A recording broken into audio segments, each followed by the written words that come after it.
I will introduce myself. I'm Virginie Boone. I'm a contributing editor for Wine Enthusiast magazine, and I focus on Napa and Sonoma.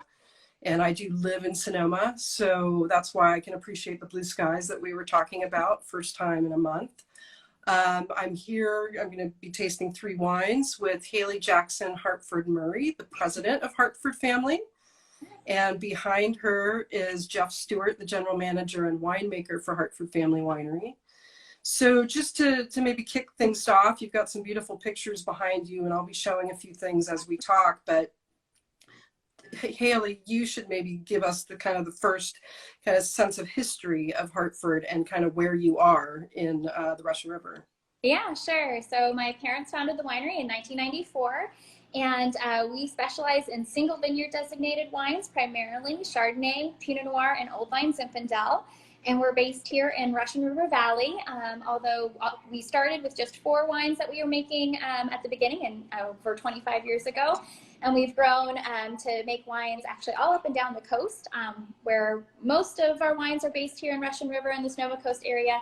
We do actually have a Pinot we make up in Oregon and a couple of wines down in Santa Barbara as well. So it's really fun. You know, what my parents were so excited about when they founded the winery was exploring wines that had a really sense of place to them and weren't just delicious, but also really high personality or extreme personality, we like to say.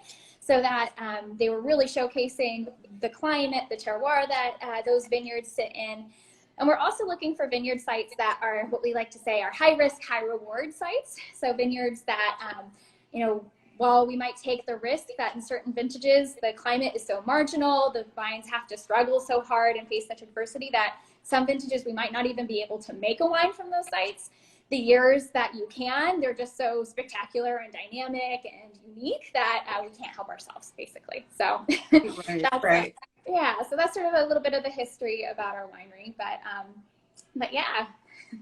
So maybe we can get Jeff in this conversation now about how he can't help himself with the quality of some of these vineyard sites. I mean, you've been working with some of these sites for quite a few vintages now, Jeff, and a lot of what I remember having conversations with you about is, what Haley said, the high risk, high reward, but you also really like vineyards that have kind of older vines, whether it's Chardonnay, Pinot Noir, and then we can certainly talk about the Zinfandel as well.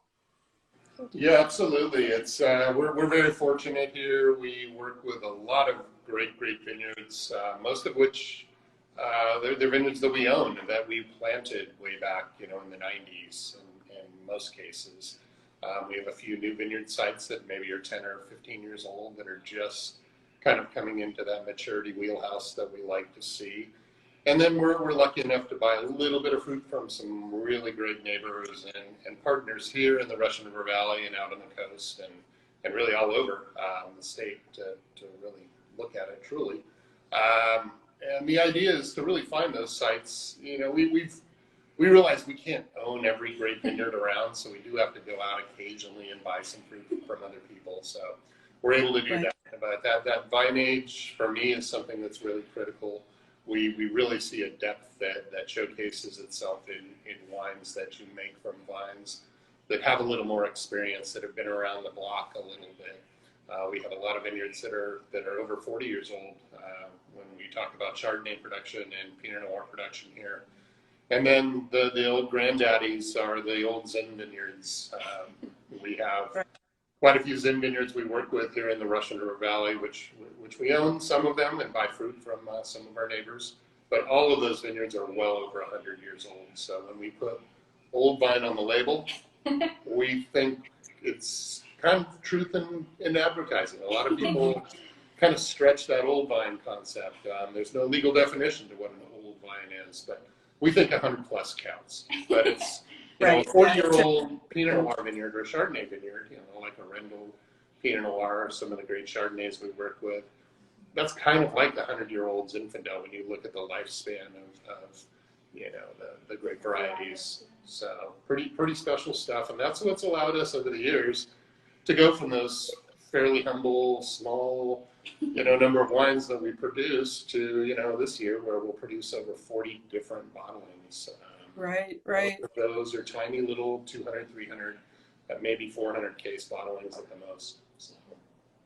Well, and you know, the Russian River is so well known now for Pinot and Chardonnay, but it's true that there are these gems of Zinfandel sites, and not everybody has kind of stuck with Zinfandel over the years, but you've really made it an important part of the Hartford story, to kind of show what Zinfandel can do, not just from old vine sites, but from a cooler climate area and a historic area of Sonoma. Yeah, you know, I think my parents, when they first moved into Russian River Valley, the first house they ever purchased was a little ranch house that had a 100-year-old Zin vineyard in the backyard. So that's where I grew up, on that property, and really, I think they always loved Zinfandel, but they fell even more in love with it after tending the vineyards themselves. So definitely that heritage is something that we really don't take for granted. And it's true, sort of as Jeff was saying, across the board with our vineyards. You know, it's really important to us to, you know, being a multi-generational family business, and hope to do that into the future. Should my children or my brother's children, if he ever has them, he's younger than I am, so no pressure on him right now. Yeah. But in any case, should they decide to be involved in the family business in the future, we want to make sure that we're taking care of our vineyards and our lands in ways that they'll be there for them, and that, you know, so all of our vineyards are certified sustainable. So is our winery, and that's really important to us in terms of making sure that we're leaving the lands as good as they can be, and we see that translated in the wine too. So of course we want to do that. Well, maybe we should start tasting some of the wines. We've got 3 wines today that you have chosen for us to enjoy and talk about. The first one, all of them are vintage 2017. We have a Chardonnay and 2 Pinot Noirs, but we're going to start with the Chardonnay, and it's the Fog Dance Chardonnay, 2017. From, I know my bottle is going to look a little bit backwards, but here it is, if you can see it. And you know, so this Chardonnay is actually from Green Valley of the Russian River Valley, which is its own appellation that is completely within the confines of the larger Russian River Valley.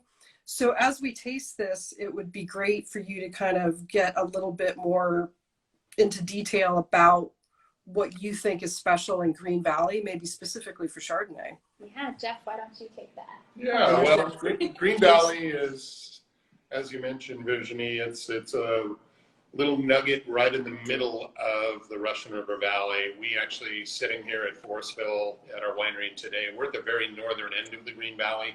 It kind of goes down south. It's sort of a little valley where you have Green Valley Creek right at the bottom, and it runs all the way south, where several other tributaries join in. So it's a little pocket where you get a lot of cold air that settles in throughout the entire growing season. So, you know, cold air just settles, it drops down into these low spots. This vineyard, we call it Fog Dance because literally the fog dances in and out around those little ridges that rise up from the Green Valley Creek.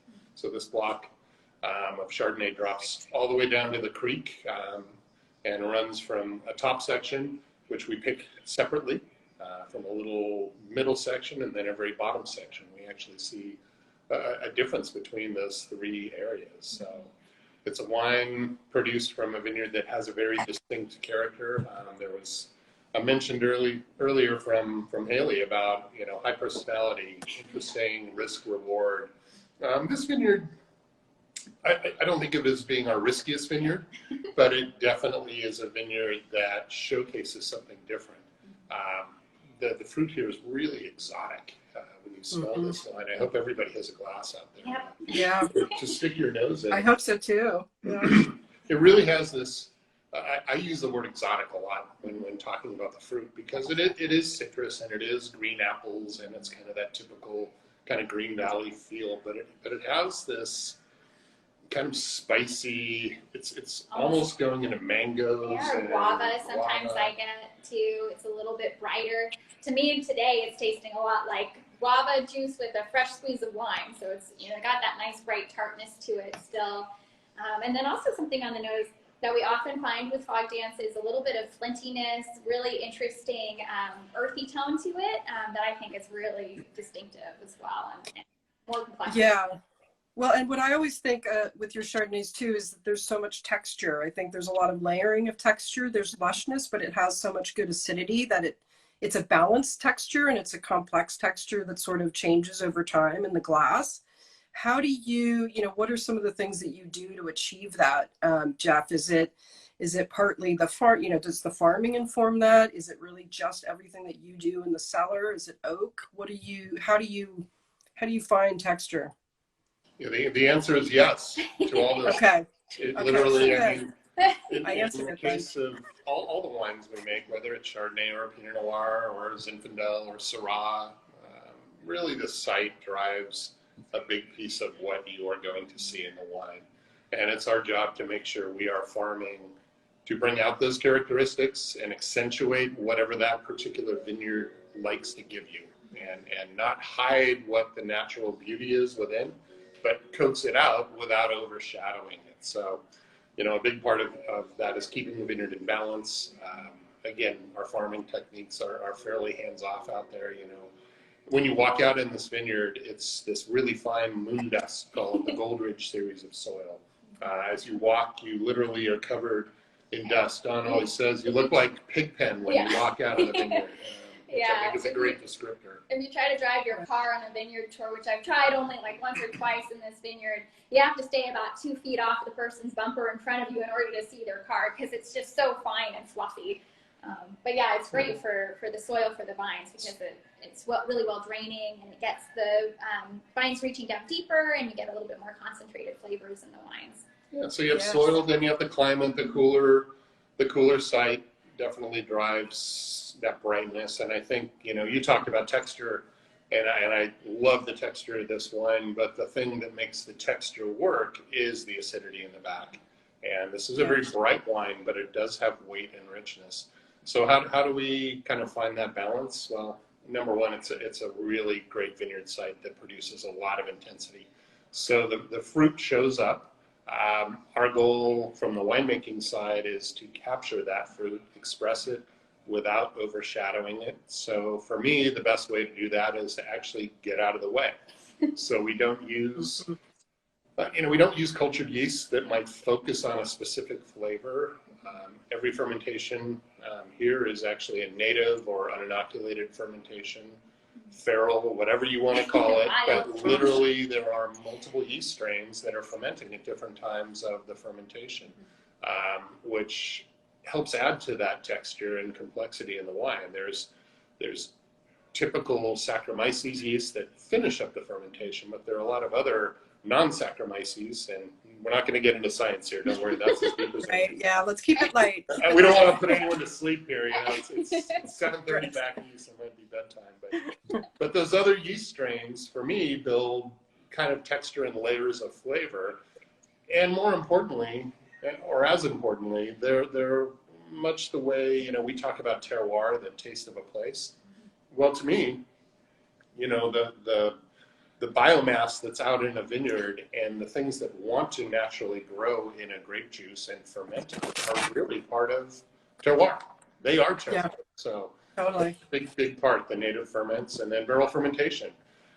We love barrels, but when you smell this wine, I don't think you smell barrels and you don't taste barrels. It's in the background. We like to use barrels the way a chef uses maybe salt and pepper with a really great piece of dry-aged New York steak, or a beautiful piece of ahi or salmon that's freshly caught. Use it to bring flavor out, not be the flavor. So. Right. Well, as we transition to our next wine, because we only have so little time together, and we want to have time for all of them. So the next wine is a 2017 Haley's Block Pinot Noir. So Haley, I think that you're going to have to give us a little bit of background on why it's named. And before you do that, I just want to say, again, hello to everybody who's joined us. Maybe if you've joined late, I'm Virginie Boone from Wine Enthusiast, and I'm here with Haley and Jeff from Hartford Family Winery. And we're talking about all great things Russian River and Green Valley, Chardonnay, Pinot Noir, and we even had a chance to talk a little bit about Zinfandel.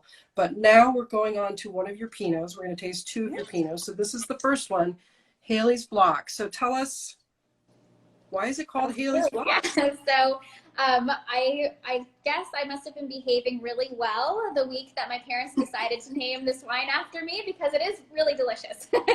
And they could have chosen a much different vineyard if I was misbehaving. But in any case, Haley's Block is actually a younger block of vines that we replanted within our Arundel vineyard.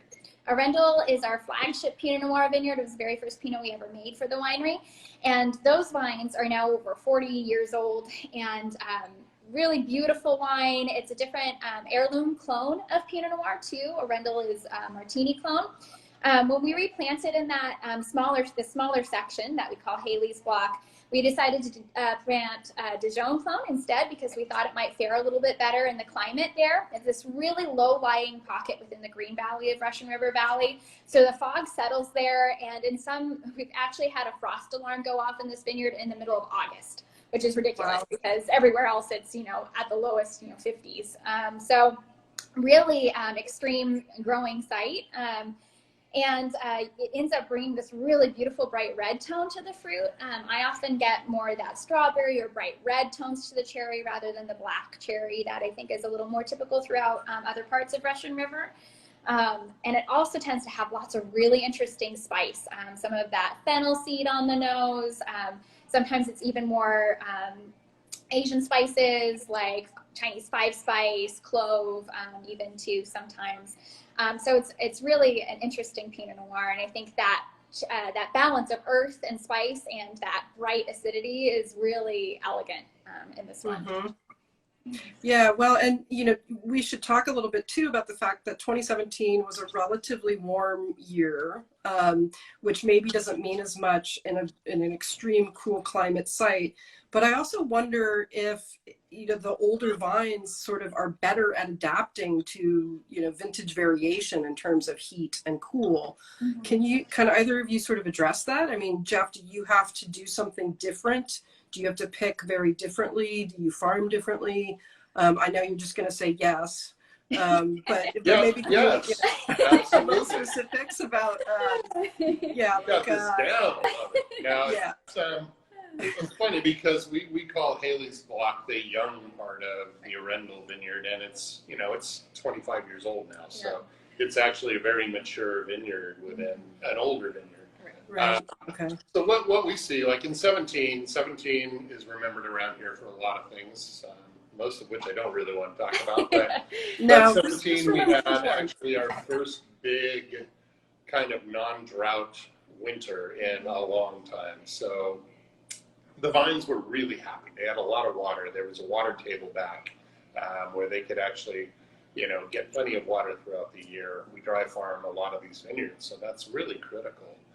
So that led to a lot of early vegetative growth, and then it got a couple little heat spikes, which we were able to weather pretty well.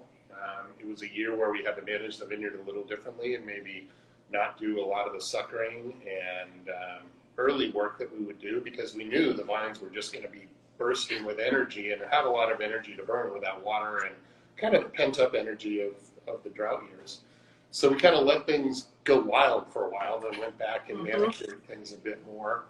And thankfully, one of the great things about this site is when we get a heat wave, which we seem to always get a heat wave on Labor Day weekend here, it's just tradition. Right. Some of our earlier vineyards might be, a week from harvest, and those vineyards get affected a lot more. The heat really kind of accelerates things, whereas this vineyard is so far behind because bud break is so late. It's actually sort of in its just coming out of aeration and really weathers heat spikes really well. So it kind of likes it, in fact. It kind of jumpstarts it. Right. Woo, here we go. So, that worked out really well in this vintage. It moved harvest up a few days, but in the end, I think we made a wine that really showcases all those spice and red fruit components that we love. And the really interesting thing with this, the older this vineyard has become, the more it's starting to parallel some of the flavors and characters we see in the old Arundel block. And they're very different when these vines were 15 years old.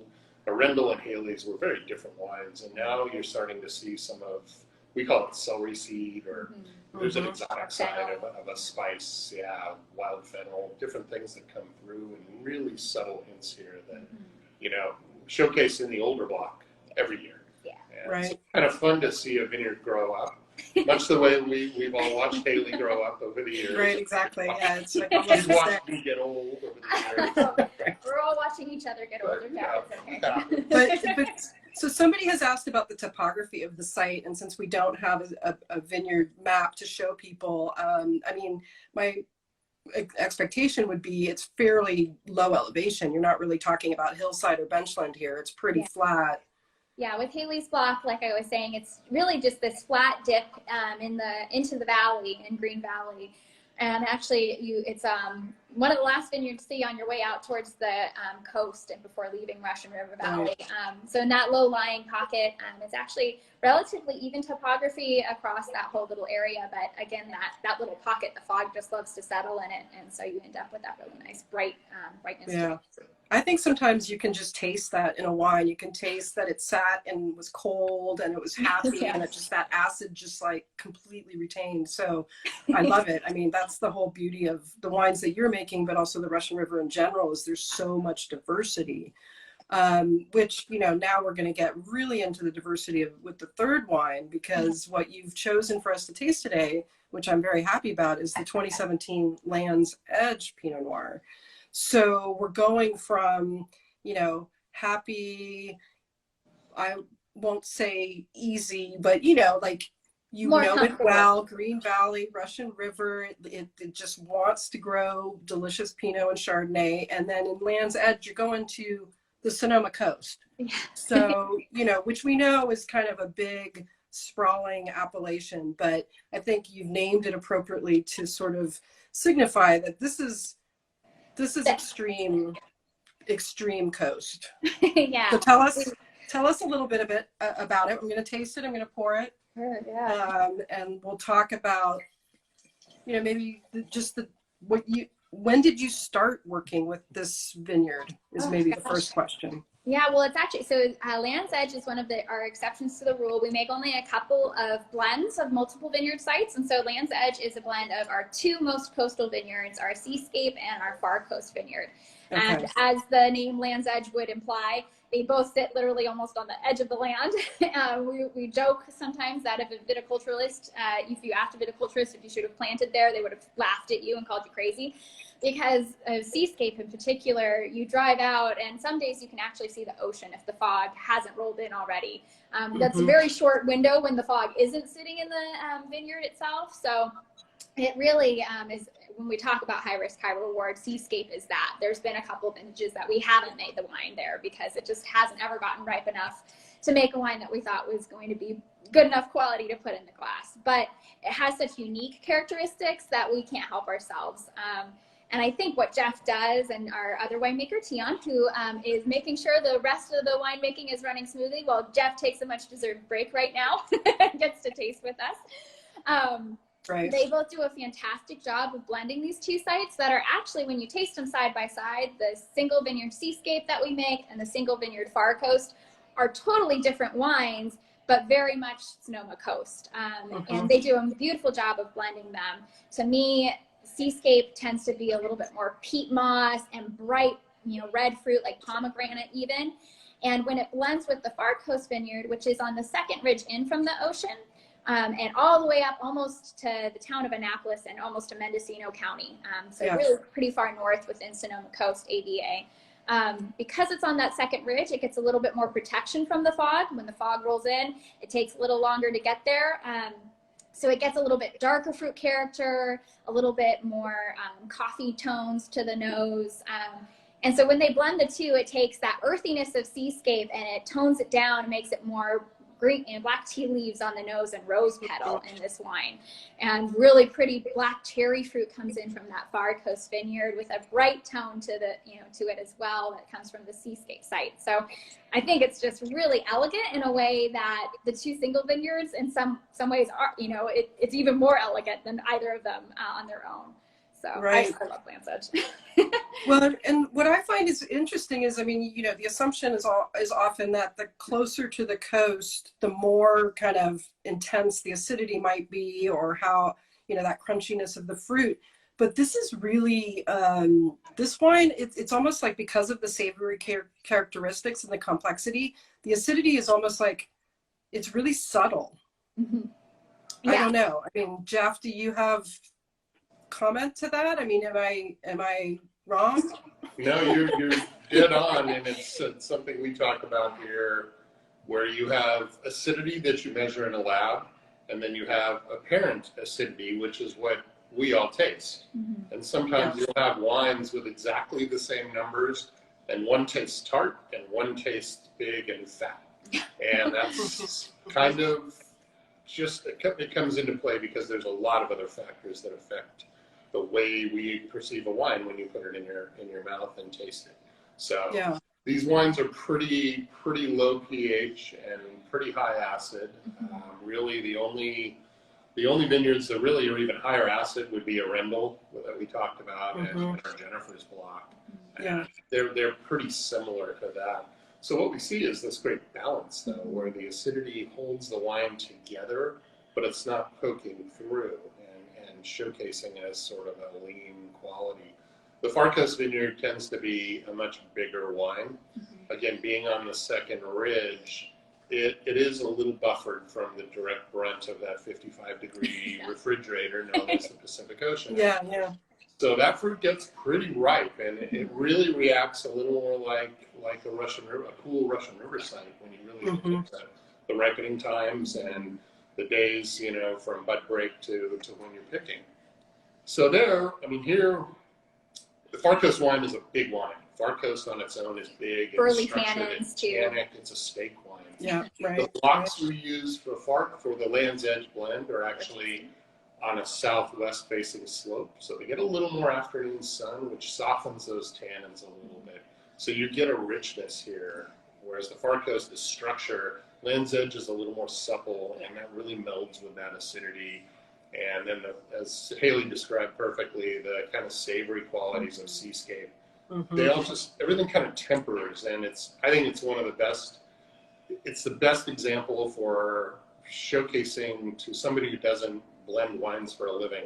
If you taste our Far Coast and our Seascape and then Land's Edge, it shows you how you can make a really interesting wine, not necessarily better, but different by blending things together. And it's a really good exercise to do those three. So next time maybe we'll do those three together, and we can I think that would be have interesting. another hour of fun and frivolity just talking about your Pinot Noir. Yeah. Well, I would definitely suggest that people do that if they're interested, because I have the luck of tasting these wines, and I agree. Like, I think for a lot of people who haven't been to Sonoma, like, you sort of envision the coast, there's vines planted pretty much like right on the beach. But here in Sonoma, we like you said, we have these huge mountain ranges, and in some instances, some of the sites on the Sonoma coast get more heat during the growing season, and certainly less fog than places in Green Valley and parts of Russian River Valley. So it's complicated. Yeah. Right? Yeah. And the old saying here is, if you don't like the weather, if you're in the Russian River Valley or out on the Sonoma coast, if you don't like the weather where you are, drive 2 minutes and you'll be somewhere else. Yeah. Yes. Yeah. And well, and I think we didn't mention, but Far Coast and Seascape are both, between 800 and 1,000 foot elevation. Yeah. So they are on those coastal ridges. You need to be up at those elevations, or if you get down below 400, 500 feet, it's pretty tough to ripen fruit because the fog never really burns off there. Yeah. So do you have any favorite pairings that you want to suggest? I know that's just it's so individual, but these wines so well, and you've worked with restaurants and sommeliers for years, and appreciating your wines. I mean, are there things that you just pop into your head immediately when you taste some of these Pinots? I don't know, Jeff, you want to go first? Yeah, I mean, I always think of Land's Edge and wines like Far Coast that is a component here, and even McLean's Block, which is named after Haley's brother. those are all wines that are at the bigger end of what we call the protein spectrum.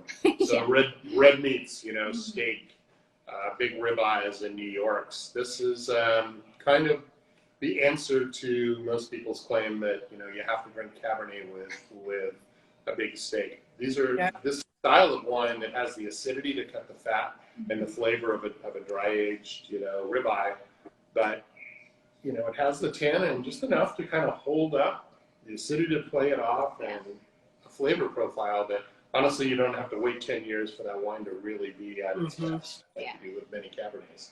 So I like things like that, but Lamb, Osabuco, great pairings with Farkas. And Haley's, what would you say about Haley's? I actually tend to like Indian food with Haley's. It sort of plays off of that coriander note that I sometimes get in the Haley's block. And then, actually it's funny. Sorry. That's a Haley's cluster, by the way. Look how big that is. It's tiny like me. And I'm you under 4 feet, so it's appropriate. Did you pick that this morning? Under 5 feet, sorry. That was harvested today. We actually, sorry to interrupt, but we actually harvested Haley's this morning. No, but that's awesome. That's great news. Yeah. Looking pretty so far. Right, exactly. So no, that's fantastic, and that really showed. I mean, those look very healthy, very happy, ready to be made into wine. Yeah.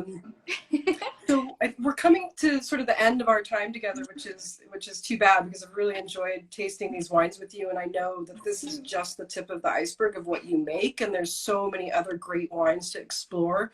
But I'm going to just post a picture here so people can see kind of how to get these wines, how to learn more about these vineyard sites, and sort of where you are and what you do. The other thing is that this session will be recorded, and it will be on Wine Enthusiast's Instagram account, but I believe at some point it will also be with Hartford Court. So we'll plan to post it as well on our Facebook and our Instagram, and we'll try to get it on YouTube so that people who don't have Instagram or Facebook can access it as well. So we're really, thank you so much, Virginie, for tasting with us. It's been really fun. Yeah, no, thank you. And I know you guys are busy. It's a crazy time of year, but like we said, we have blue sky, there's hope. There's great fruit coming in, and we look forward to the 2020 vintage of Hartford Family Wines. Yeah, us too. All right. Yeah, thank you so much. Yeah, so, and if anyone is interested in purchasing the wines, of course, follow those links, but you can also go to click the link in our Instagram bio, and it'll link you right to them as well. Right. Okay. HartfordWines.com. We're good. All right, you guys. Cheers. Thank you. Yeah, for the beautiful cheers. wines. Thanks, Tiffany. Have a great night. Everyone. Thank you all. Great to see you.